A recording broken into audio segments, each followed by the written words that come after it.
Ukraine Russia போர் நடந்து வரும் நிலையில் தமிழகத்தை சேர்ந்த மருத்துவ மாணவர் ஒருவர் ரஷ்யாவில் சிக்கியுள்ளதால் அவரை பாதுகாப்பாக மீட்க கோரி பிரதமர் மோடியை துரை வைகோ சந்தித்ததாக வைகோ விளக்கம் அளித்துள்ளார்.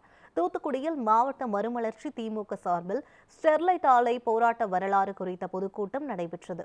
இந்த கூட்டத்தில் பேசிய கட்சியின் பொதுச் செயலாளர் வைகோ, சமீபத்தில் துரை வைகோ பிரதமர் மோடியை சந்தித்தது தொடர்பாக ஊடகங்களில் தவறான செய்திகள் பரப்பப்படுகிறது என கூறிய அவர், மதிமுக கூட்டணி மாறப்போகிறது என்றும் துரை வைகோ மத்திய அமைச்சர் ஆக போகிறார் என்றெல்லாம் கற்பனையாக எழுதுகின்றனர் என தெரிவித்தார்.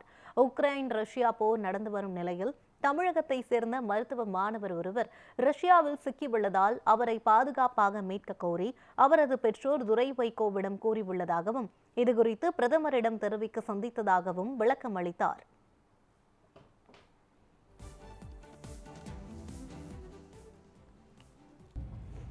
துரை வைகோ அறிந்த மாத்திரத்திலேயே வெளிவிவகார அமைச்சரை சந்தித்து அவனை திரும்ப கொண்டு வர வேண்டும் தமிழ்நாட்டுக்கு, வெளிவிவகார செயலாளரை சந்தித்து அவனை மீட்டுக் கொண்டு வர வேண்டும் தாயகத்துக்கு என்று சொன்னதோடு மட்டுமல்லாமல் ஒரு வெள்ளிக்கிழமை மாலையில் பிரதமர் அலுவலகத்துக்கு வேண்டுகோள் அனுப்பி நான் பிரதமரை சந்திக்க விரும்புகிறேன் என்று சொல்ல, மறுநாள் அவன் சென்னைக்கு வந்துவிட சனி ஞாயிறு திங்கட்கிழமை என்று பிற்பகலிலே நேரம் ஒதுக்கி தந்தார் நரேந்திர மோடி பிரதமர்.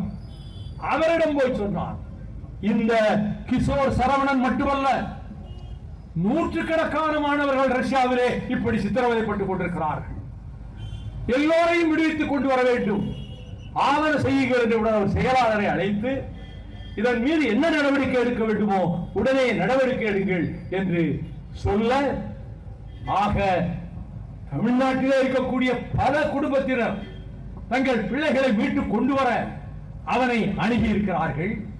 வேற்று மாநிலத்தவர் அவனை அணுகி இருக்கிறார்கள். இதைத்தான் அவன் கடமையாக மனிதாபிமானத்தோடு கடமையாக செய்து கொண்டிருக்கிறான்.